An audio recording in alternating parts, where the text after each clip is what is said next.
নিজের মাথা থেকে বিয়ের পাগড়িটা খুলে দূরে ছিটকে ফেলে বলল, অসম্ভব, আমি কিছুতেই এই বিয়েটা করতে পারবো না। চাচা, তুমি তো বলেছিলে অনেক ভালো একটা মেয়ের সাথে আমার বিয়ে ঠিক করেছো, তাহলে এসবের মানে কি? মুন্নার মুখে এমন কথা শুনে ইভা কাচুমাচু হয়ে একপাশে চলে গিয়ে দাঁড়িয়ে রইল এক কোনায়। বোঝার চেষ্টা করলো পরিস্থিতির জটিলতা। একবার নিজের মা ইমা বেগমের দিকে তাকাতেই দেখতে পেল তার মেয়ের চোখে ফুটে ওঠা অসহায়তা। ইভার বাবা সাইফুল খান এগিয়ে এসে মুন্নাকে বলল, তুমি এখন এভাবে কথা বলতে পারো না মুন্না, এই বিয়েটা তোমায় করতেই হবে। ভুলে যেও না তুমি আজ যেখানে পৌঁছাতে পেরেছো তার পেছনে আমার অবদান কতটা। মুন্না রেগে বলল, তার প্রতিদানে কি আমার এখন তোমার এই গাইয়া আনস্মার্ট আনকালচার মেয়েকে বিয়ে করতে হবে? চাচা, আমি তো নিজের যোগ্য একটা মেয়ে খুঁজছিলাম, আর তুমি তো আমাকে অন্য একটা মেয়ের ছবি দেখিয়েছিলে। তাহলে বিয়ের আসরে তোমার মেয়ে কেন? শুধু তোমার উপর ভরসা করে আমি এই বিয়েতে রাজি হয়েছিলাম, কারণ ভেবেছিলাম তুমি আমার ভালোটাই চাইবে। কিন্তু এটা কি ধরনের জোচ্চুরি? ভদ্রভাবে কথা বলো মুন্না, আমাকে তুমি এভাবে বলতে পারো না। মুন্না গর্জে উঠে বলল, এর পরেও ভদ্রভাবে কথা বলা আমার পক্ষে সম্ভব নয় চাচ্চু। এত চিৎকার চেঁচামেচিতে ইভা এক কোণে অসহায় হয়ে দাঁড়িয়ে আছে। তার দিকে কেউ খেয়াল করছে না। ভাবতে লাগলো সে কি এতটাই অযোগ্য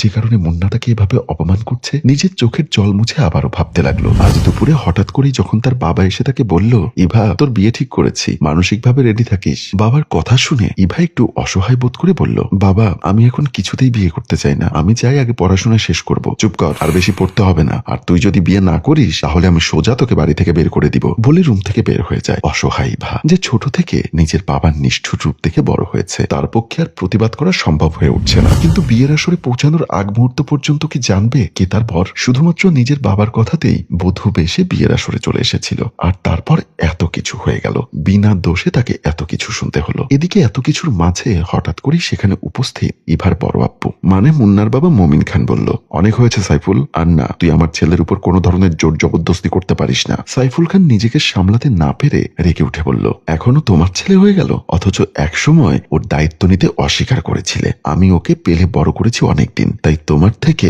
ওর উপর আমার অধিকার বেশি। মমিন খান আমতা আমতা করে বলল, এই অধিকারের জন্যই তো এতক্ষণ চুপ ছিলাম, কিন্তু তুই যেভাবে এটা সদ্ব্যবহার করছিস সেটা তো ঠিক না। এভাবে তুই মুন্নার উপর জোর জবরদস্তি করে নিজের অযোগ্য মেয়ের দায়িত্ব তার কাঁধে তুলে দিতে পারিস না। অনেকক্ষণ চুপ থাকার পর ইমা বেগম এগিয়ে এসে বলল, ব্যাস অনেক হয়েছে, এবার অন্তত চুপ থাকুন আপনারা সবাই, আমার মেয়ে এতটাও ফেলনা নয়। এবার আব্বু তুমি দয়া করে নিজের লোভের বলি আমাদের ছোট্ট মেয়েটিকে বানিও না, আল্লাহর দোহাই লাগে। আমি তো আগেও তোমাকে বলেছি নিজের স্বার্থের জন্য আমাদের মেয়েটার জীবন নিয়ে খেলো না, কিন্তু তুমি তো আমার কথা শুনলে না, উল্টো আমাকেই হুমকি ধামকি দিয়ে চুপ থাকতে বললে। সাইফুল খান নিজের স্ত্রীর কোনো কথাই যেন গায়ে মাখলেন না, বরং চেঁচিয়ে উঠে বলল, তোকে বলেছি না এসব ব্যাপারে কথা না বলতে, তাহলে এত ফটর ফটর কেন করছিস?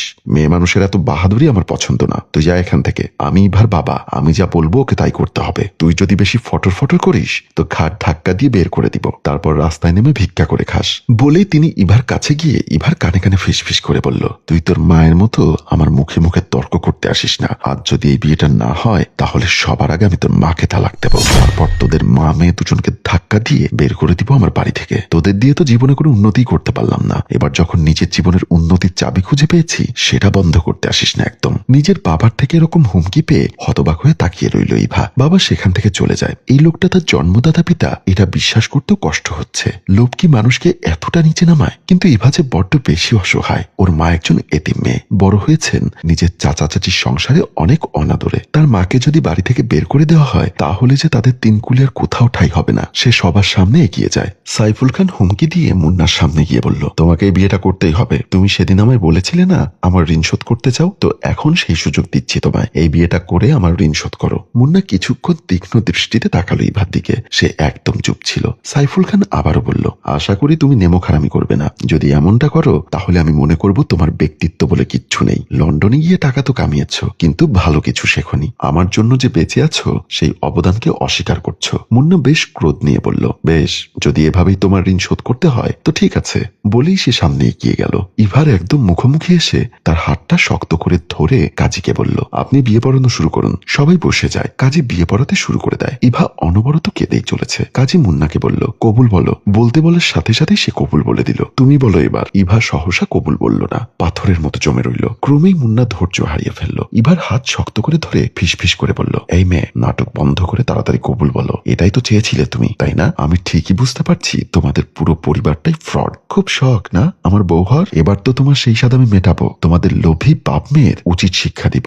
বাবাও রক্তিম চোখে ওর দিকে তাকায়, ওকে যেন চোখ দিয়েই হুমকি দিচ্ছেন। ইভা একবার নিজের মায়ের দিকে তাকালো। নিজেকে নিয়ে তার কোনো চিন্তা নেই, কিন্তু সে চায় না তার জন্য তার মায়ের সংসারটা ভাঙুক। তার জন্য যদি নিজের কপাল পোড়াতে হয় তো তাই সই। এমন ভাবনা থেকেই ইভা চোখ বন্ধ করে অস্ফুট স্বরে পড়ল, কবুল কবুল কবুল। কবুল বলেই ডুকরে কেঁদে উঠল, যেন এখান থেকেই তার নরকীয় জীবনের সূচনা ঘটল। কাজী মোনাজাত করে, সবাই হাত তোলে, আর বিয়ের কাজ সম্পন্ন হয়। বাসর ঘরে ইভা বসে আছে, মুন্না আসার কোনো নামগন্ধ নেই। এমন সময় মুন্না এসে ইভার হাত ধরে টেনে হেঁচড়ে নামিয়ে বলল, কার জন্য অপেক্ষা করছিস? তোর এ আশা কোনো দিনও পূরণ হবে না। আমার জীবনটা এভাবে শেষ করতে চেয়েছিলি, কিন্তু আমি তা হতে দিব না। ইভা কান্নারত চোখে মুন্নার চেহারার দিকে তাকিয়ে বলল, আমি সত্যি জানতাম না তোমার সাথে বাবা আমার বিয়ে ঠিক করেছে।